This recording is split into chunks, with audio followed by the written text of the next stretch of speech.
Nate Diaz just defeated Jorge Masvidal in a rematch of their BMF title fight in the UFC. They boxed in Anaheim, California. Today we are going to recap the fight and the event, and we're going to talk about what's next for both of these guys. So stick around to hear my thoughts and recap for Diaz versus Masvidal in boxing. I'm Wyatt, and this is Fight Society. All right, guys, so first off, we got Nate Diaz won via majority decision. One judge had it 8 rounds to 2. One judge had it 6 rounds to 4. And then one judge had it as a draw, like 95-95. Just to recap the fight, I actually ended my stream early because I was getting frustrated with how bad the first 3 or 4 rounds were. And then I went back, watched the fight after, and I saw that Nate won. And, it wasn't a terrible fight. As bad as I wanted it to be. Not as bad as I wanted it to be, but as bad as I thought it was going to be. I was actually relatively surprised that it was good, especially because I have such low expectations for boxing events, especially ones that are not actually run by boxing promotions. It's like, MMA fighters fighting each other. I was surprised. First off, I wanted to point out this exchange was at 30 seconds of round number 6, and this is just some of the bad boxing that we saw. Obviously, Nate gets a little sloppy with his boxing, but he lands a lot. Masvidal looked pretty good, but this right here was a terrible, terrible exchange. 30 seconds of round 6. I can't play it because I don't want to get copyrighted by, who put on this fight. But take a look at 30 seconds of round 6. Terrible combination there. And also, right here at 2:06 of round number 8, this right here was a brutal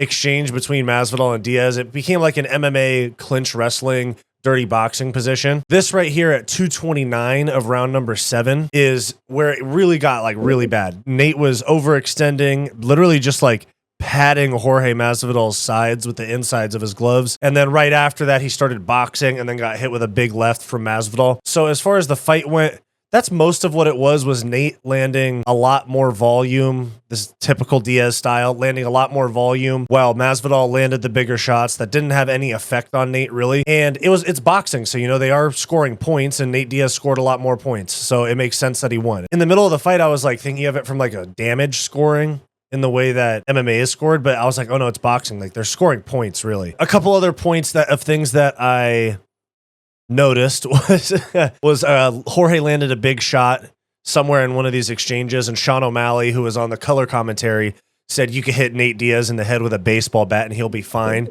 which I thought was pretty funny and true.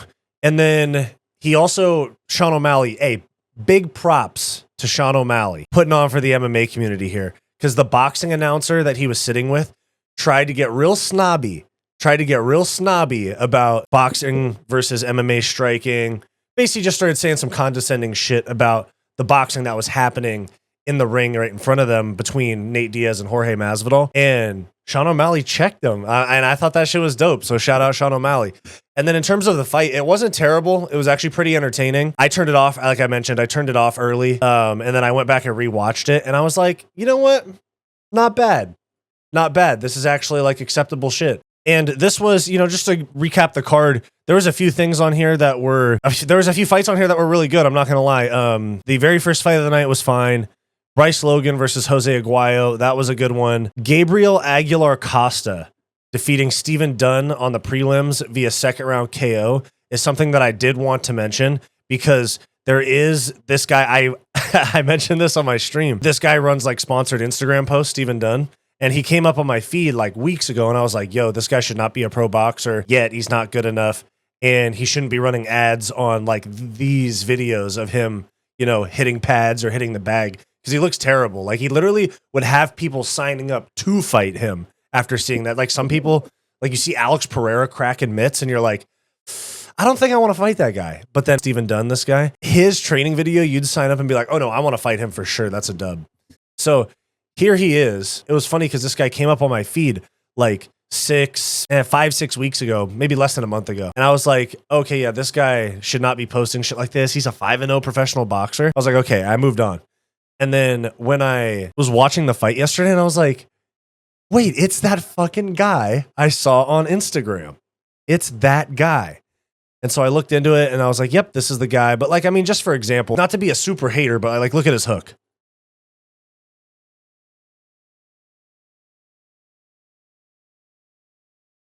very slappy, not fully extending. Like sometimes I see this stuff and I'm like, yo, these guys are paying coaches. Like, what's the deal here? Like, they're paying coaches.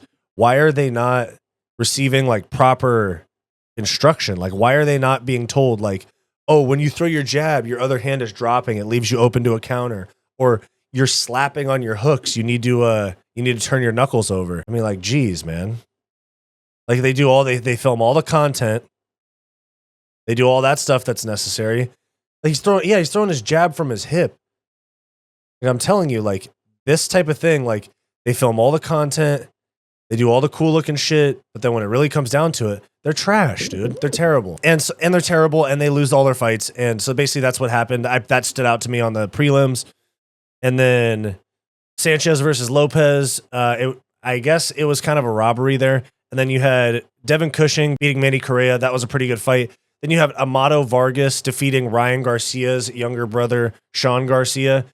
And that was a good fight, but Garcia was on the back foot. He looked tentative from the start. Dude was really getting pieced up, but both of them, terrible boxing technique and talent. I guess boxing is not genetic. We were talking about this in the chat yesterday. I guess boxing is not a genetic trait. And maybe Sean Garcia, maybe he needs to go down the Ryan Garcia road. Like, he needs to start using street drugs and performance enhancing drugs. And then Amado Vargas probably needs to do the same thing, because neither of these guys are going to amount to much in boxing, given what they looked like yesterday. I mean, literally, Garcia was like plotting, throwing like just one shot at a time, pot shotting, like jab, jab, cross, jab, circle around. And then Vargas was letting off some combos, but they were ugly, man. They were ugly. And then up from there was Curmel Moton, who's one of Floyd Mayweather's guys. He's 5'2", 18 years old. Guy's a demon, dude. And he beat this Nikolai Buzolin guy, and he was terrible. I'm telling you, this was the definition of a can. If you watch that fight, Nikolai Buzolin is the definition of a can. He was in there, he was crossing his feet while he was moving around, biting on every feint, had not one athletic, explosive bone in his body. Terrible. And then from there, we had Chris Avila, Anthony Pettis, and that was actually a good fight. Good fight. Pettis was landing the bigger shots, but kind of in the same way as the main event. Chris Avila was landing a lot more. He didn't tire out. And Pettis looked like, they were talking about this on the commentary too, Pettis looked like he didn't train boxing. He looked like he trained like his regular MMA training, and then was like, all right, I'll just go do this boxing match, and never like switched up his training. And I think that's kind of where he's at in his career right now, where he's like, yeah, I'll do this karate combat, and then I'll do this jiu-jitsu match, and then I'll do this boxing, and then I'll go fight on PFL on one of their showcase cards. And it just looked like Chris Avila had way better cardio and actually trained boxing. Pettis was just looking to land big shots, which same way as Nate Diaz. It's crazy how similar Avila and Nate Diaz fight. Obviously they're teammates, but Pettis and Masvidal actually had like explosiveness and the strength and speed to land big shots.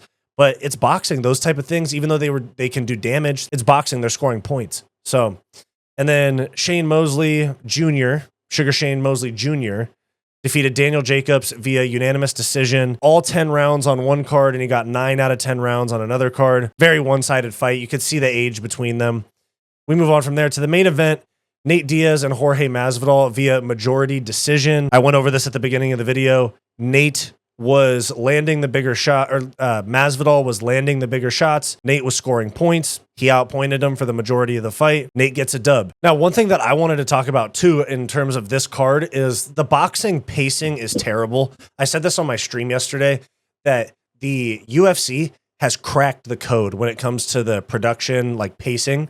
Because boxing, they'd have the walkouts, they do the national anthem, and then you sit there, the fight happens, the fight's usually relatively pretty boring if it's boxing, and then you sit there and there's like 25 to 30 minutes of like a music performance or promo videos that they've already played like 7 times that night, and commentary analysis from Josh Thompson and Floyd Mayweather. Floyd Mayweather goes up there and just glazes himself for the entire time. He's like, yeah, I like money. I'm really good. My fighter that's fighting tonight's really good. I was talking about it with my chat. Like, if that's one thing that boxing wants to do to make it more watchable and digestible and grow the sport, they have to cut down on the production time. They started at 4:30 yesterday, and they didn't finish till almost 11. And so it took them 5.5, almost 6.5 hours to do 11 fights, where the UFC will do like 15 fights in 5 hours.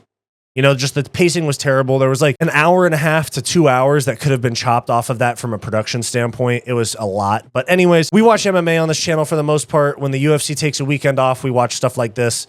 I just wanted to give my thoughts on the actual event. We also had Conor McGregor betting $500,000 on a Nate Diaz win. So he cashed out $1.625 million, $1,625,000. Which profits him about 1.1 million and some change. And Conor reacted to it from the MacLife tweet, said, nice, thanks. And this right here was Nate Diaz's reaction to Conor McGregor winning $1.1 million off of it, which is funny because Conor profited about twice as much as Nate Diaz got paid just to watch the fight and bet on it. Reporting, Conor McGregor today said he's betting $500,000 on you. He broke down the fight. He picked you to win, and you just made him 1.1 million. Yeah. That's cool. I feel like Nate was like, yeah, dude, fuck. I got paid $500K for this fight, and they're out here telling me that my old opponent profited twice as much as I did just to bet on it. And then a couple of notable things from the press conference that I wanted to get to as well is Nate Diaz talking about potential next opponents and also just some Nate Diaz activity in these press conferences. Here is Nate Diaz talking about if he would fight Jorge Masvidal again. Closed, or would you like to run a trilogy with Jorge? That's a whole nother situation for later. I think we're 1-0 on each other. He got to win in 1-0 against each other. I know it like kind of makes sense. They're 1-1 against each other. So him saying that they're each 1-0 against each other, I guess it kind of makes sense, but it's just like the most Nate Diaz thing I've ever heard said. MMA, and I got to fight. I got to win in boxing, so who knows what's going to happen next with him, but at some point, something. And in the ring, you got on the mic and the very first. And here is Nate calling out Jake Paul and Leon Edwards for his next opponents.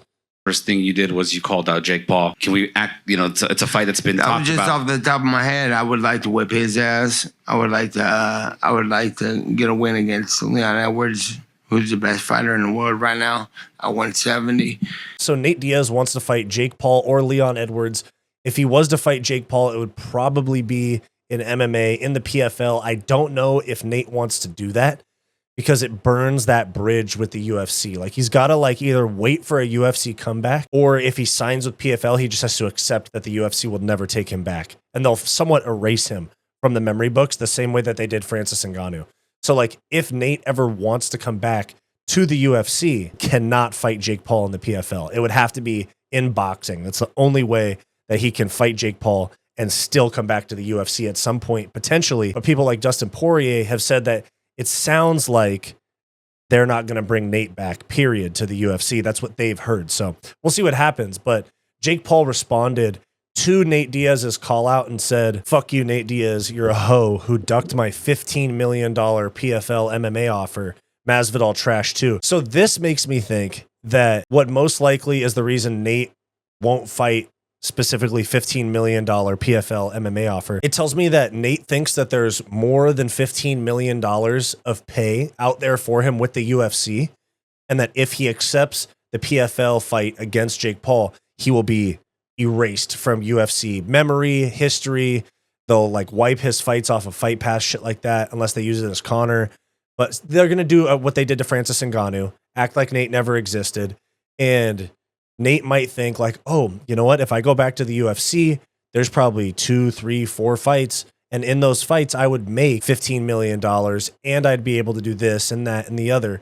Whereas if he goes to the PFL and fights Jake Paul, one $15 million payday could be the last one if he gets outcast from the UFC, or if he where they won't sign him ever again, or if he gets his ass beat by Jake Paul in MMA and it kills his stock. And then there's nothing for him to do that'll get him anything near that type of money. I mean, I get it. potentially playing the long game by deciding not to fight Jake Paul in PFL, in MMA. I could see them doing like a MVP co-promoted with Real Fight Inc. MMA card. That would be kind of sick as long as PFL wasn't involved. I guess the UFC might still take Nate back at some point. So there's my recap and thoughts on Nate Diaz versus Jorge Masvidal 2 happening in boxing. Pretty good card, pretty good matchups. And yeah, that's basically all I got for you guys. Leave your comments down below. Do you think Nate Diaz should stick to boxing? Go to MMA. Let me know your thoughts on the card. Thanks for watching. Make sure to like and subscribe. And if you want extra content aside from my regular videos, make sure to become a channel member today to get access to members-only live streams and other bonus perks. Click the link in the description down below or click the join button on our channel homepage. If you're interested in non-MMA content from me, make sure to check out my personal channel, Wyatt's World.